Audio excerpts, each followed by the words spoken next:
So thank you for joining us on our video webinar series, Chief Customer Officer Secrets. You are a Chief Customer Officer, so we're very delighted to have you on the show. Yeah, no problem. Glad to be here. Pat, it would be really helpful for our listeners if you could start with an overview of your current role as Chief Customer Officer at GoCardless. So yeah, as you say, I'm Chief Customer Officer at GoCardless. We are a global payments provider, specializing in using the direct debit rails across the globe, really.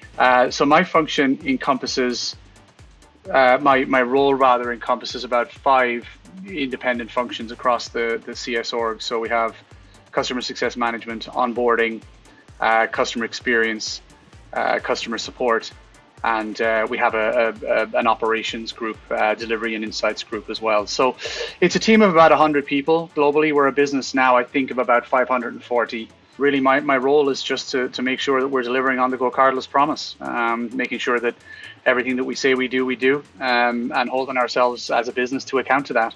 Obviously, you have had a lot of different experience in customer success before you got to this position as CCO. But what I found quite interesting is that you actually studied marketing.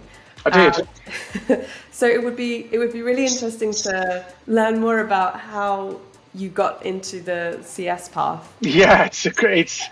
I spoke to someone about this 2 weeks ago, and it makes me feel very, very old.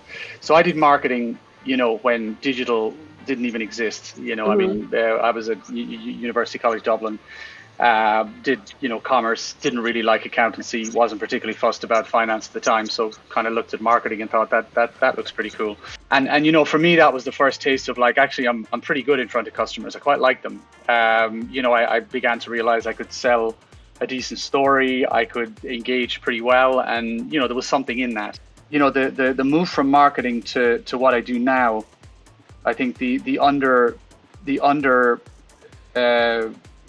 what underpinned all of it really was being in front of customers, and I think having a fairly acute sense of how customers operate, what makes them tick, whether it be selling something for them, selling something to them, developing something with them, was always really at my core, and I think that's kind of how I fell into customer success. I think it's rare that you'll find someone who feels like the customer success path didn't choose them. I think it finds you. And I think that will change. It's very common to have a chief revenue officer at any stage company. It's far less common to have a chief customer officer, but we can see that the customer success world is booming, and there's a lot more customer success executives on the front lines. There isn't yet that representation of them at the board level. Why do you think that is? I personally think it's because of the evolution of the role. Like, sales evolved into the requirement and the need and the understanding of what a CRO does over time. You go back 20 years ago, the first thing most people would probably hire is multiple reps and just let them out and let them go wild. And then eventually they realized, oh crap, we need a manager. We need to have some structure around this. And then that manager became 3, which then led to a VP requirement. And it worked. These things don't happen overnight. What we got to be careful of is that we're trying to force that change, and that it's more of a you need to have rather than why you should have.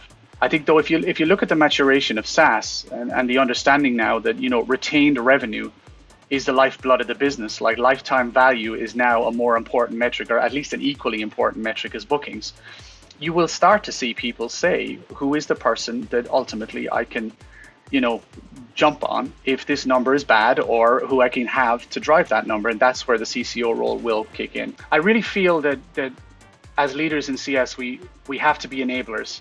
We have to spread energy rather than suck it up. And I think I see a lot of scenarios where CS becomes not necessarily a walled garden, but definitely something or a function that people are not sort of embracing the rest of the kind of environment. So a good example is case studies, advocacy, everybody coming at you looking for access to this customer, that customer. Very quickly we can become the sort of the police is probably a strong word, but the people that say no all the time. And I think that's really important for me, because in order to make sure that we are respected and we are seen as people who drive change and who drive positive outcomes, we have to be, with that kind of mindset. My fervent belief is my responsibility is to make sure that as a business, when we make decisions, we make them with a customer lens and a customer input directly into the process.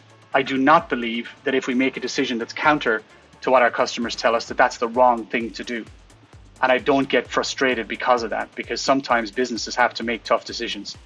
So I think for me, that's where I'm really, really kind of beat that drum, that if we have that access and we put the customer at the table, that to me is a customer first organization. That's a customer centric organization, because otherwise what you're doing is basically kind of moving with every demand here or every demand there. You cannot do that as an organization, as a business, depending on what stage of growth you're at. I love that. Well, Pat, you've been so gracious with your time and it's a pleasure. Your wisdom. I think a lot of people are going to find value from this.